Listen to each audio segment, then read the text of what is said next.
And it doesn't mean that our traumatic experiences are useless or embarrassing or whatever. They're a part of us. It does not make you less than. What it does is make you stronger, make you more beautiful. Scars are beautiful.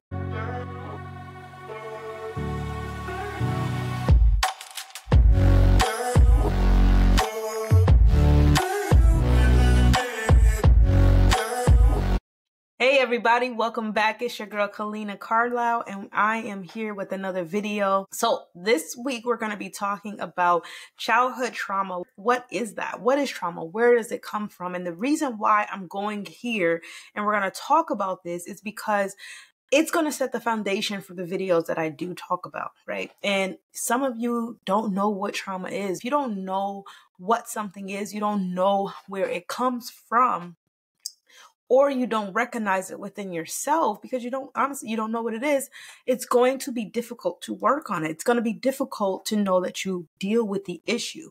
It's just like an addict, right? They're not going to know that they need help because they don't see the addiction. They don't know that they have an addiction. And so that is the same thing with trauma. And we live in a world now where trauma has become so normalized, where trauma is like, okay, we got trauma, let's smoke it away. We got trauma, let's drink it away. We got trauma, let's dive into some unhealthy habit or find some way to escape. Let's work our butts to death and become busybodies just in order to not have to face the trauma. Let's avoid silence. Let's avoid looking ourselves in the mirror because it is important to what? Avoid the trauma. And I want to bring us back to a place where we're no longer avoiding trauma, right? Because nothing good comes from pushing trauma down, avoiding trauma, and not actually doing what is necessary to get rid of it, to develop and build healthier coping mechanisms, and to actually come face to face with what you experienced. Right? And I know that there are different levels of trauma. There are different things that people go through that may seem impossible to face, that may seem too extreme. Okay? But I just want you to know that it's not impossible and that it is possible for you to do so. Even if you don't think you can do it on your own, having the proper guidance, having God with you is going to help you to face and overcome that obstacle, that trauma that you thought you never could get over. Okay? Nothing good will come from smoking it away, drinking it away, partying it away, ignoring it and pushing it down. Nothing. Because it's still there. It's still embedded in you. It's still physically embedded in your body. And I don't mean it's embedded in you in your bones or in your muscles, but it's stored within your emotional and mental centers of the brain. So that's going to be your hippocampus. That's going to be in those areas that you store your memories, your senses, your sensory, those things like that, right? So it's stored within your brain. And if you don't deal with those things, guess what? As you get older and you experience similar situations, similar environments that you had experienced a traumatic event in the past, it's going to activate that trauma. It's going to activate that same fight or flight or whatever response, whether you fight or flight or you go and you disassociate, whatever you do, it's going to trigger that behavior, trigger those emotions, that memory, that feeling in you. Okay. And so that's why it's important that we start to work on it, because we need to get it out. We need to get it out of there, right? We need to find a way that we don't allow our traumas to control us, but we are able to control the trauma. Okay. So what is childhood trauma? Childhood trauma is what it is, right? It's in the title. It's a traumatic experience. It's a painful experience or frightening experience that you experienced as a child growing up that left you feeling powerless, hopeless, empty, whatever the emotion, it harmed you. It hurt you on a mental, emotional, physical, psychological level. Okay. And every child, every single individual is completely different. What one person think is traumatic, the other person might not think it's traumatic, right? But we all experience trauma. We all at some point have experienced some type of traumatic event, okay? So there are several types or several major categories of trauma. Okay, it's going to be neglect. It's going to be psychological abuse, mental, emotional abuse, right? Verbal abuse. It's going to be also sexual abuse. So on the physical side, the beating side, right? And then there's also going to be our external factors like our community or terrorism or natural disasters, poverty, right? Even poverty can be trauma. And a lot of people don't know that. All right. There's also trauma we can experience within our schools, bullying, whatever happens, school violence or witnessing school violence. Sometimes things don't even have to happen to an individual. They could have just watched it. They could have watched somebody be abused, watched somebody get hurt, watched somebody die, right? And that becomes a traumatic experience for them. So, for example, I grew up in an environment where it was the hood, basically, right? It was the hood. I grew up in the hood. And one day I saw gun violence, right? It was right at the Boys and Girls Club. And another kid a group of kids came up in a car and they shot down another young man right in front of us. Now, I beg you, I wasn't right there. I was across the street, but I still saw everything. I saw the car pull up. I saw the person pull out the gun and bop, bop, and the boy fall down to the ground. And then all I heard was the mom screaming. And if you've ever heard the scream of a mother losing her child, it's unimaginable, right? It's unimaginable. And I think I was probably a sophomore, junior at this time. And it just really shook me. It really, really did. And I just remember just staring with this blank stare for a second, and then I cried. And then I never did anything about it. I didn't go to therapy. I didn't talk to my parents. I didn't talk to anyone about it except for the cousins or people that were there with me, right? And honestly, it became so normal to us, right? It was normal to hear about gun violence. It was normal to see gun violence. It was normal to see these things happen. Now, mind you, I've heard gunshots, but to actually see it was intense, right? And not dealing with those things, right? And that's not just that's just one aspect of trauma that I experienced, but it did impact me as I got older. It did impact me. And that's something I eventually had to work on. I just didn't like guns. I just didn't want anything to do with it, right? Now I love guns, in a safe way, right? And I have my carried, my license to carry and things like that. And I go to the gun range. But before that, I would not go to it, right? And that trauma kept me from wanting to experience that for myself, right? Even growing up South, right? People love guns, right? And, but they use them at a responsible level. Okay. And so that was something that I had to deal with in order to be able to have a healthy relationship with guns, understanding people who liked guns, right? I'm like, how could you like a gun, right? There's a level of responsibility that you have as a gun owner that you have to partake in, right? And I don't have to be like those young kids. And so this is what trauma looks like. Trauma can keep you from experiencing certain areas or certain activities or certain relationships in your life because it's stored within your body, because there's a memory there, right? If you don't deal with the trauma, it can keep you limited. in your future. It can also change the trajectory of your life. For example, if you were sexually abused when you were younger, sexual abuse can do a huge number on a child. A huge number where it can force you to question your worth, make you feel disgusting, dirty, useless, push you into a life of promiscuity where you sleeping around and giving your body out to people, or it can push you into a porn addiction or some type of sex addiction.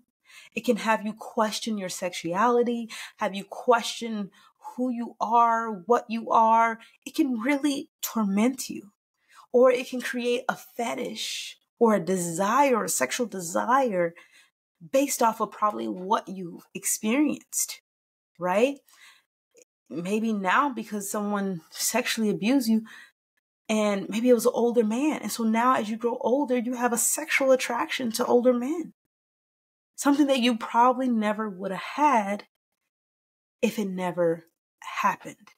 Or on the flip side, you can become an abuser yourself and start to abuse other people, start to abuse,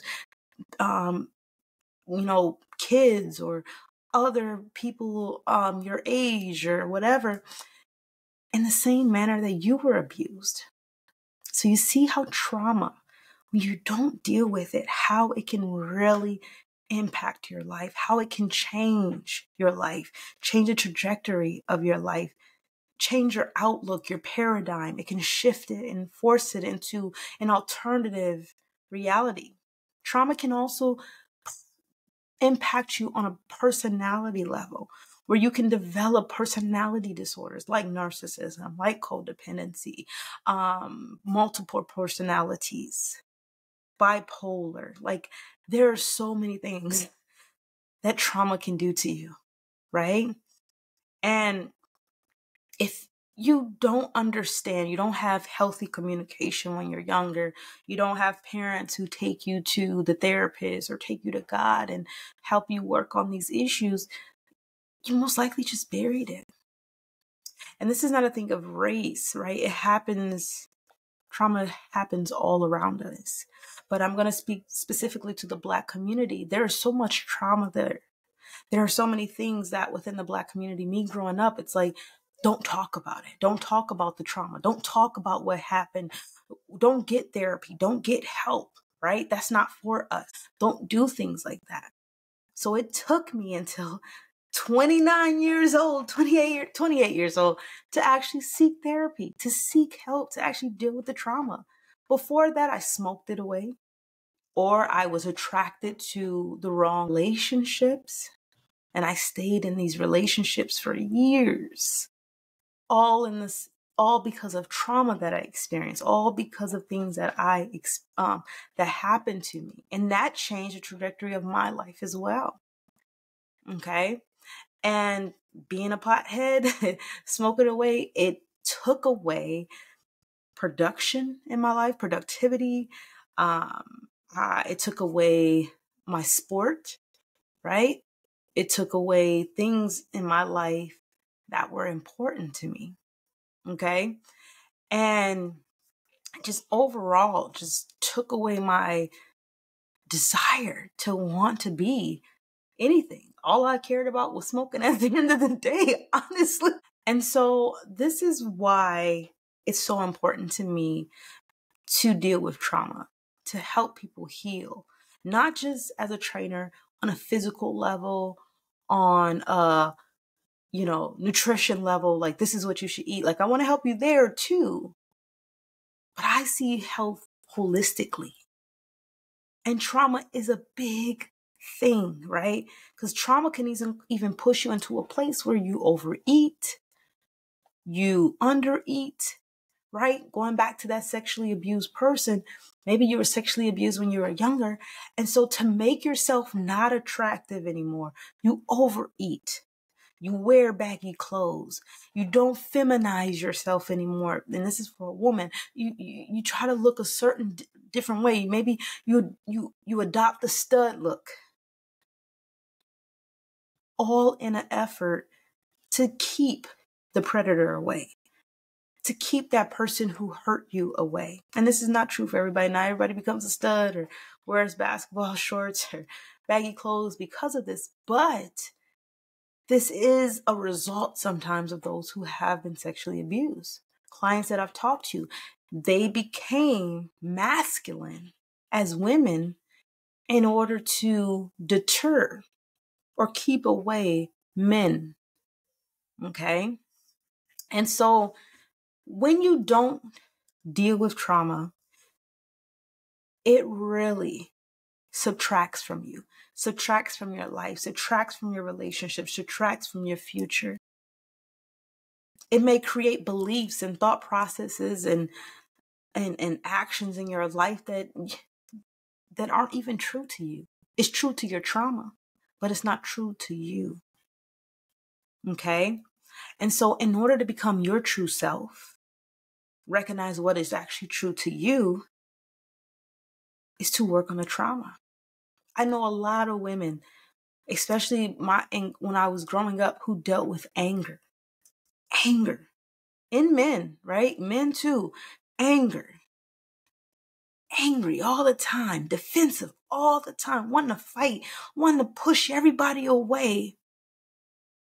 But it was because they were hurting. When I see angry people,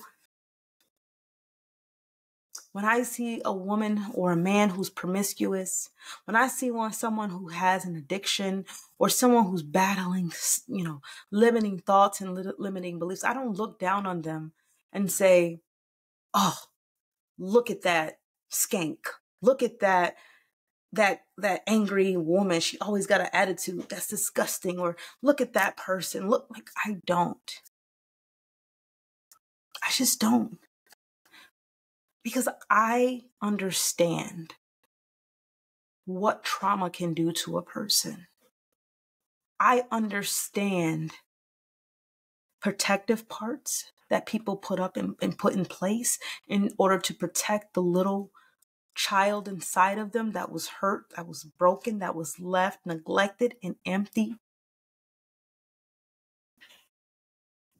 I know that there is something on the inside that is hurting.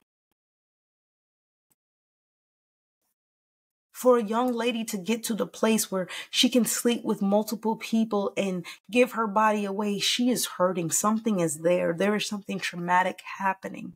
The same for a young man. He is hurting. Something's there for him to be so sexually promiscuous and sleeping with multiple women. There is something there. There is something broken.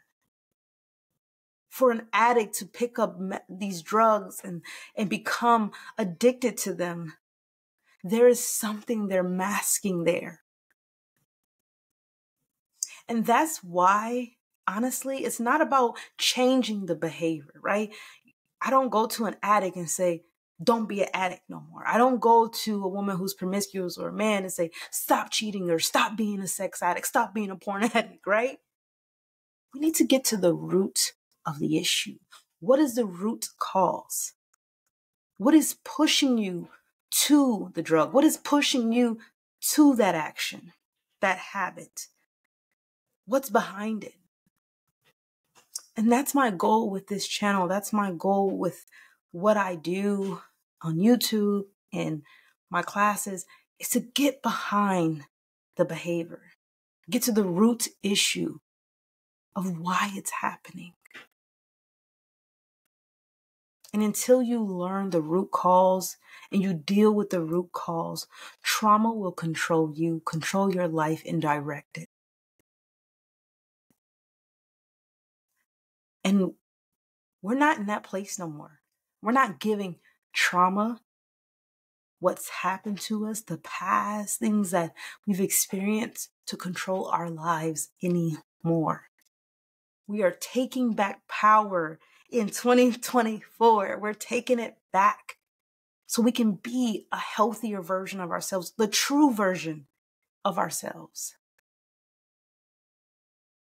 And it doesn't mean that our traumatic experiences are useless or embarrassing or whatever. They're a part of us. They created us. If you've been sexually abused, it did not make you less than. If you've been neglected, it did not make you less than. If you've been physically abused, it does not make you less than. What it does is make you stronger, make you more beautiful. Scars are beautiful. As something like women, we look at our stretch marks and we're like, oh my God, that's so disgusting. Right? But men see it as beauty. People, other women see it as beauty. It's beautiful. Your scars are beautiful. They're beautiful. They're handsome. If you're a man and you're watching my video, they're amazing. They're unique. It's a part of you. And I'm not coming from this place to say like it's something that you need to just be shamed about and put in your pocket and get away from. No, I'm saying is that we need to take the control back from it. It should be a part of your story, but not the leader of your story, not the protagonist of your story, right? And so I come to conclusion just saying this. Trauma does not have to have power over your life anymore. And if you've been watching this video and you recognize that based off the list of traumas that I've listed out here, that these are things that you have experienced. These are things that you've went through. This is something that you've battled with or you're battling. I encourage you to seek support, seek help. Therapy is not to be ashamed of. Now, it matters that you get the right therapist, right? There's some terrible therapists out there, but it matters to get the right one. And it's okay. Shop around until you find the best one. Or you can have a coach, right? You can have someone like me who's a trauma-informed coach, certified trauma-informed coach, right? Or you can find a support group. There's so many support groups out there that can really be beneficial as well. But I would encourage you not to do things alone, to not continue to mask it with alcohol, with drugs, and different things like that. And that doesn't mean you're going to stop cold turkey, but I do want you to start to do the work. I want you to start to look at the woman, the man in the mirror and see like there needs to be change. There needs to be a difference. There needs to be an identification and self-awareness of what the root cause or root issue is. And I want you to truly, truly, I know there's people like a lot of you that might not be Christian, but that is going to be the guiding force of everything that I do, because it is because of God that I've truly overcame trauma, that I've truly become the woman that I am right now. I could sit here and maybe I'm going to redo my testimony one day, but my testimony and what God has brought me through, I don't look like, honestly look like what I've been through, right? I've been homeless. I've been abused in different types of ways. I've been the hurtful person. I've been through so much, and still have a smile on my face, still have life in me because of God. Because of who he is, because of what he does. And that's why I'm always going to push people to have a relationship and learn about who he is and what he can do for you. Because God wants you to be healed. He wants you to be whole. He does not want your trauma. He does not want your past. God says, do not look in the rearview mirror, but look towards the future. Because guess what? He has plans for our future. He has plans to help us. We don't have to seek revenge, because guess what? Revenge is the Lord's. Someone did something wrong to us in the past or hurt us. Guess what? God's going to deal with it. He's going to take care of it. If we feel like we're just too dirty, we're too broken, we're too empty, we're just whatever it is that we say negatively about ourselves, God says the complete opposite. See, the devil wants you to believe the lies. The lies is that you're dirty, you're not good enough, God doesn't care, God wanted that to happen to you, God wasn't there for you. No. If someone hurt you in your childhood, someone did something to you, it's because that person, that individual chose sin. God is not our dictator. He is not some God sitting up there saying, you're going to do it. No, he's not that. He gives us a choice. We have a choice to live for him or live for ourselves, live for this world, the enemy. And unfortunately, there's sin in this world. There's people who are sinful, people who choose to do harm. And it's probably because they experience harm. And then trauma just keeps passing. Generational trauma just keeps going and keeps going and keeps going and keeps going. And if you have no ounce of want or desire to get help because of your own self, if you have children or you expect or want children in the future, generational trauma is real.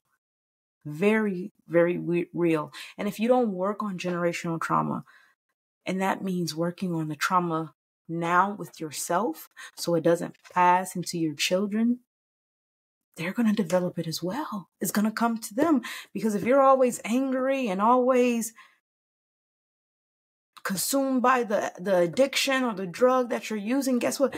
Your children are neglected because you're preoccupied with that addiction. Your children are always watching you be angry and upset.